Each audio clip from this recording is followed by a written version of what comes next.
Observe a figura que está sendo mostrada aí para você. Nessa figura estão localizados os pontos A, 0, 0, que é a origem, o ponto B, 3, 0, que está em cima do eixo das abscissas, o ponto C, que é o 4, 3, e o ponto D, que é o ponto 1, 3. Essa figura aí, você observa que ela é um paralelogramo, porque os lados AB e CD são paralelos e os lados BC e AD também são paralelos. Portanto, ainda olhando na figura, os dois vértices que estão mais distanciados são os vértices A e C. E eu quero saber exatamente a distância entre eles dois. Aí, você observe, nesse quadriculadozinho, que eu teria, então, a distância do A para o C como sendo a hipotenusa de um triângulo retângulo de catetos 3 e 4.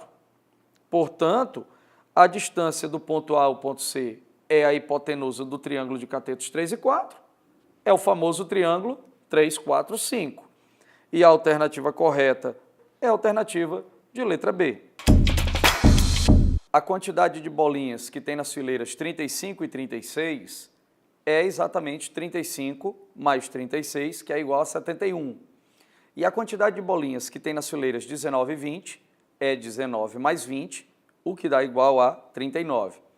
Portanto, o excesso do número de bolinhas das filas 35 e 36 em relação às filas 19 e 20 será 71 menos 39, o que dá 32 latas. Dessa maneira, alternativa correta, a alternativa de letra C. Você tem um problema de numeração, onde você quer determinar a quantidade de algarismos. Por exemplo, quando você escreve de 1 a 9, você utiliza 9 algarismos. De 10 a 99, são 180 algarismos. De 100 a 999, são 2.700 algarismos. E de 1.000 a 9.999, são 3.600 algarismos.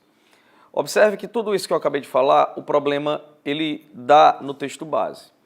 E a pergunta do problema é exatamente quantos algarismos você utiliza ao escrever de 1 milhão até 9.999.999.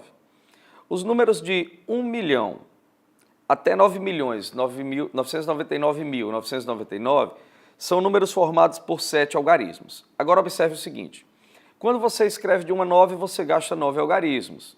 Quando você escreve de 10 a 99, cada número vai ter 2 algarismos. Seria um múltiplo de 9, porque de 1 a 9 são 9 algarismos, e quando você escreve de 10 a 99, são 180, ou seja, seria o 9 vezes 2, que é a quantidade de algarismos, seguido de um zero. Por isso, 9 vezes 2, 18, com mais um zero daria 180. Seguindo o raciocínio de 100 a 999, de 100 a 999 você tem 3 algarismos. Seria o 9 vezes 3, que é a quantidade de algarismos, que dá 27, seguidos de mais 2 zeros, que daria 2.700. No caso de 1 milhão a 9.999.999, como cada número tem 7 algarismos, você teria 9 multiplicado por 7, porque são 7 algarismos, o que dá 63, seguidos de mais 6 zeros, ou seja, de 1 milhão até 9.999.999, você utilizaria 63 milhões de algarismos para escrever essa sequência. Alternativa de letra C. É uma questão de teoria dos conjuntos. Você vai construir diagramas de Venn. Então, observe o seguinte, ó. Observe esse gráfico, esse diagrama desenhado com essas 4 circunferências aí.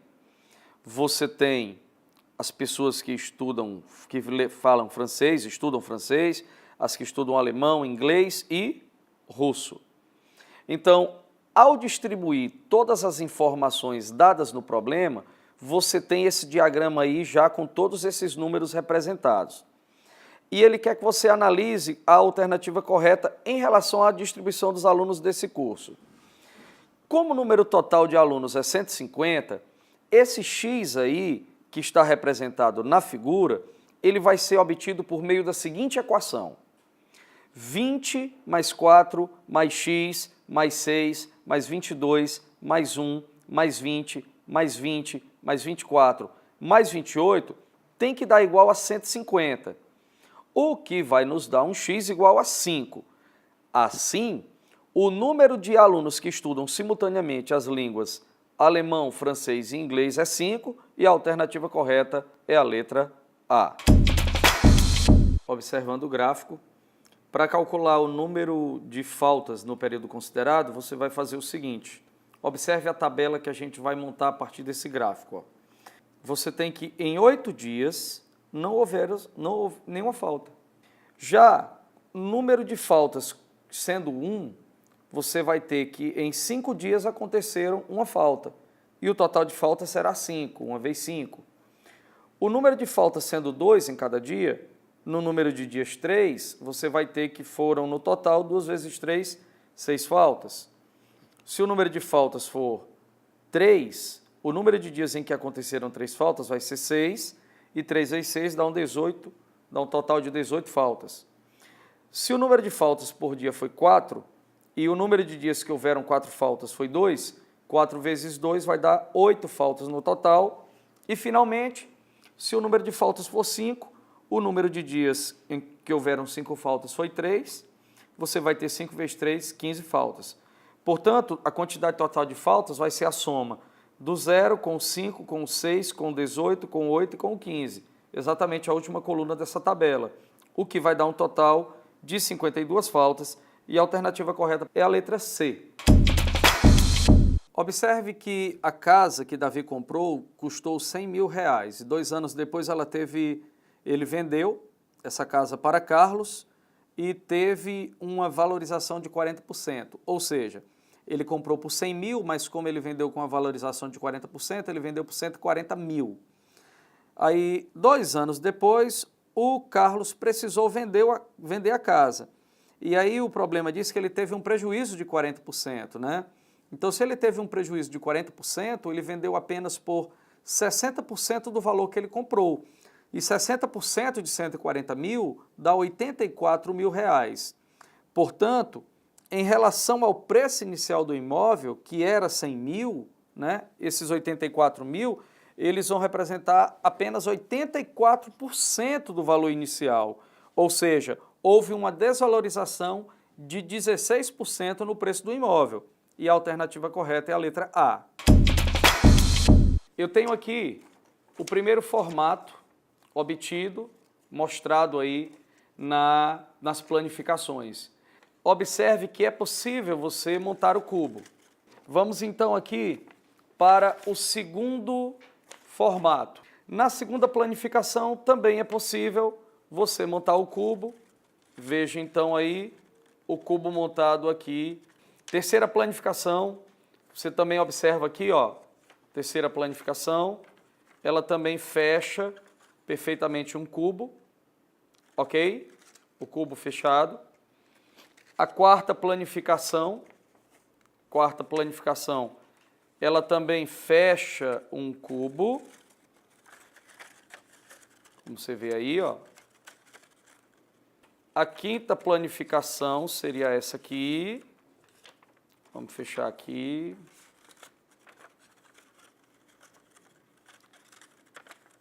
Cubo montado. Sexta planificação. Você tem, então, mais um cubo. Sétima planificação. Você vê aqui também outra vez que nós conseguimos fechar o cubo. Oitava planificação. Na oitava planificação, aqui está o cubo fechado. Nós fizemos em papel A4. Se fosse uma cartolina, né, ficaria mais rígido. Mas tudo bem. Nona planificação, o cubo fechado. Penúltima planificação, até agora todos conseguiram fechar o cubo. A décima planificação. E, finalmente, a 11ª planificação, você tem também a possibilidade de mais um cubo ser formado. Quer dizer, as 11 planificações conseguiam montar um cubo. É um problema de rotação de figuras planas para gerar figuras espaciais. Como você vê, na primeira figura que está sendo mostrada, você vê um retângulo que está sendo rotacionado em torno de um de seus lados e claramente, quando ele rotaciona, é gerada uma figura espacial que é um cilindro, no caso, um cilindro reto. A segunda figura que está sendo mostrada, você vê um triângulo retângulo no qual você faz uma rotação em torno de um dos catetos desse triângulo retângulo. A figura obtida a partir daí seria um cone. Agora observe que tanto para gerar o cilindro quanto para gerar o cone, eu preciso pegar as duas figuras planas, respectivamente o retângulo e o triângulo retângulo, e fazer uma rotação de 360 graus em relação ao lado que eu estou girando. Mas o nosso problema, ele nos dá um círculo e faz uma rotação em relação ao diâmetro. E pede o ângulo mínimo de rotação para que você possa obter uma esfera, porque ao rodar um círculo em relação ao diâmetro, você obtém uma esfera. Diferente do caso do cilindro e do caso do cone, não é necessário fazer uma rotação de 360 graus. É claro que ao rotacionar 360 graus, você também vai obter uma esfera, mas rotacionando apenas 180 graus, você obtém a figura desejada, e isso está na alternativa de letra D.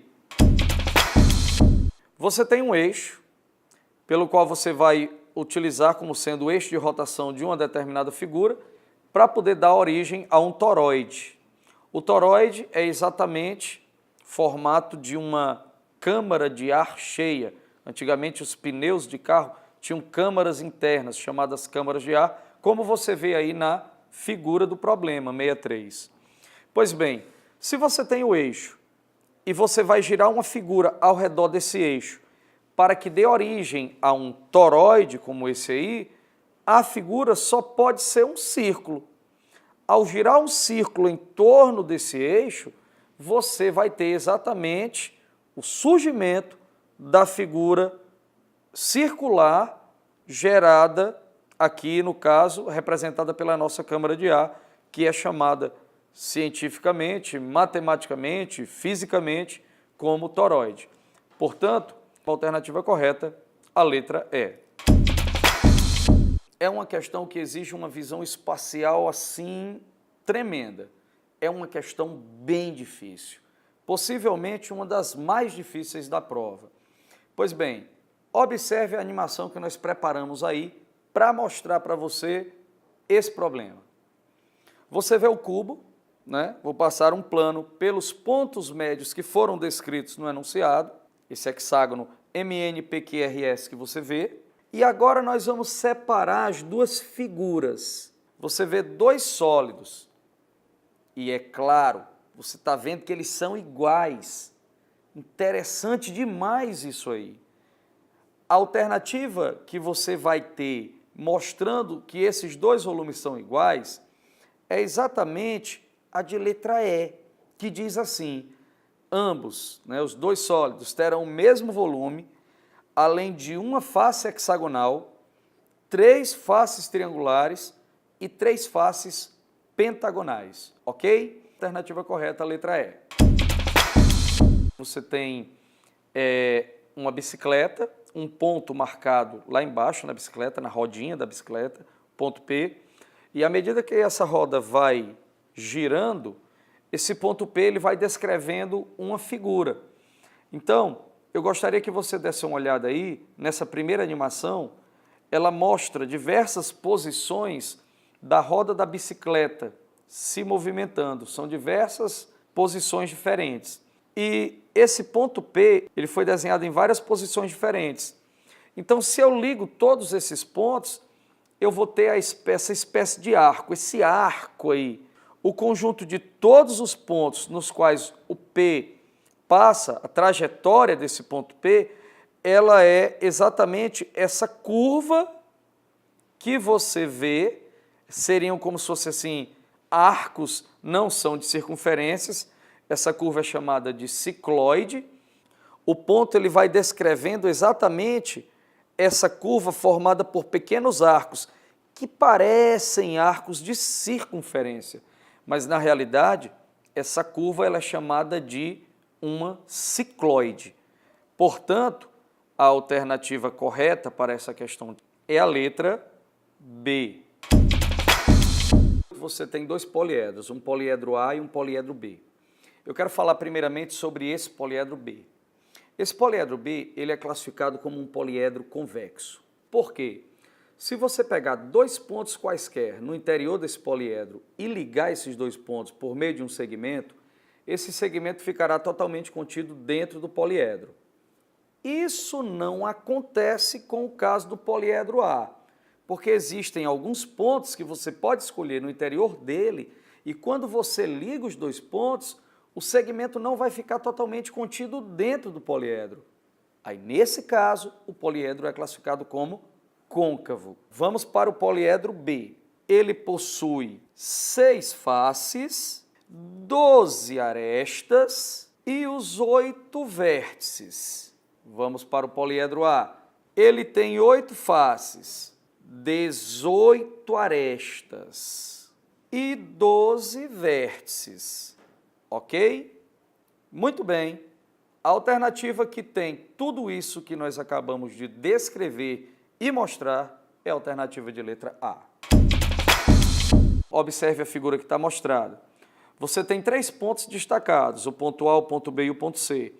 E observe que, de acordo com o texto base, todos esses quadrinhos aí, esses quadrados, né, esses quarteirões, eles são quadrados. Portanto, quando você liga os pontos A, B e C, você obtém um triângulo. E observe que quando você liga do A para o B, a ligação do A para o B ela vai ser exatamente diagonal dos dois quadrados que distanciam os pontos A e B.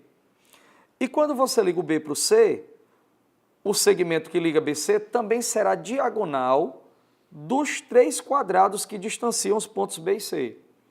Dessa forma, a diagonal do quadrado, ela é bissetriz desse ângulo de 90 graus.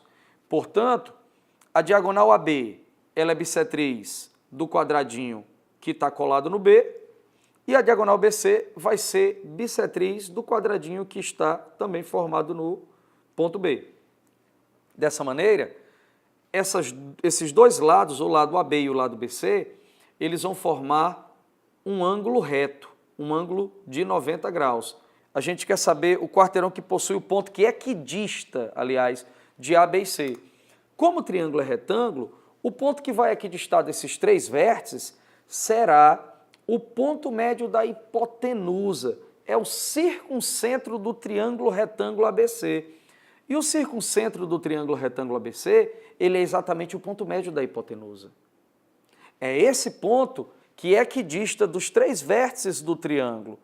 E se você observar na figura, o ponto médio ele vai estar exatamente nesse quarteirão, limitado pelas ruas Oswaldo Cruz, Marcos Macedo, Visconde de Mauá e Maria Tomásia, e a alternativa correta é a alternativa de letra D. Você vai ligar os pontos A, B e C da nossa figura, como aparece aí para você ver, e aí você observe que as laterais elas são quadrados. Digamos que são quadrados de lados X. Observe a figura. Se você tem quadrados de lado X, a diagonal que vai de A até B, ela mede x raiz de 2. E a diagonal que vai de A até C, ela também mede x raiz de 2. Mas quando você olha para a base dessa figura, você tem um ângulo reto, que já é dado no nosso problema, e, consequentemente, terá um triângulo retângulo isósceles, de lados x e x, catetos x e x. Portanto, a hipotenusa que liga os pontos B e C será uma hipotenusa de medida também x raiz de 2. Dessa maneira, o triângulo ABC formado é um triângulo equilátero que tem lados x raiz de 2. Aí você pergunta assim, mas nas alternativas não tem triângulo equilátero, tem triângulo isósceles, escaleno. Uma coisa importante você observar, O triângulo isósceles é o triângulo que possui pelo menos dois lados iguais. Portanto, quando o triângulo é equilátero, ele tem os três lados iguais.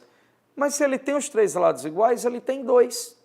O que significa dizer que todo triângulo equilátero, ele é isósceles, mas nem todo triângulo isósceles é equilátero. Portanto, a questão de número 64 tem como alternativa correta a letra E, o triângulo ABC, ele é um triângulo isósceles.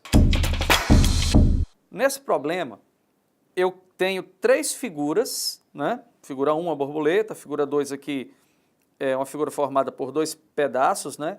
E uma figura 3, aqui são duas aves, uma diferente para a outra, mas elas espelhadas, como se elas estivessem aqui sobre uma superfície espelhada, aquosa. Então, dentre essas figuras, eu quero verificar se existe alguma isometria, no caso, entre elas. Né? Isometria é uma transformação geométrica, onde as figuras permanecem todas com as mesmas medidas. Isometria. Portanto, ao observar a figura 1, a borboleta ela é uma figura simétrica, né?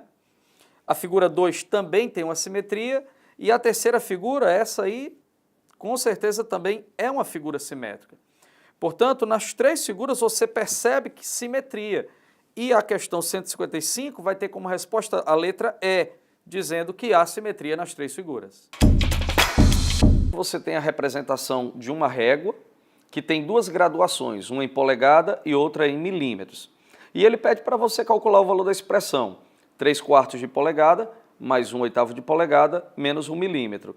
E o texto, dado no problema, ele te informa que uma polegada ela corresponde a 25,4 milímetros.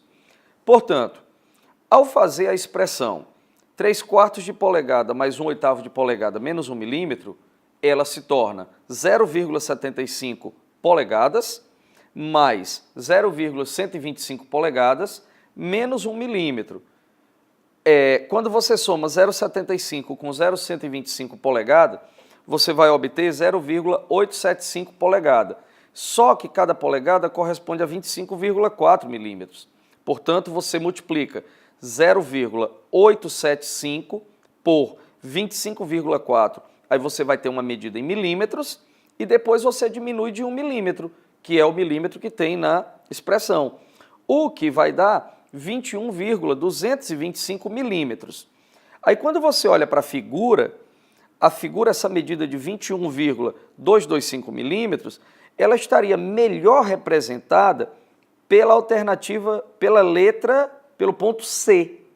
E o ponto C está exatamente na alternativa de letra C.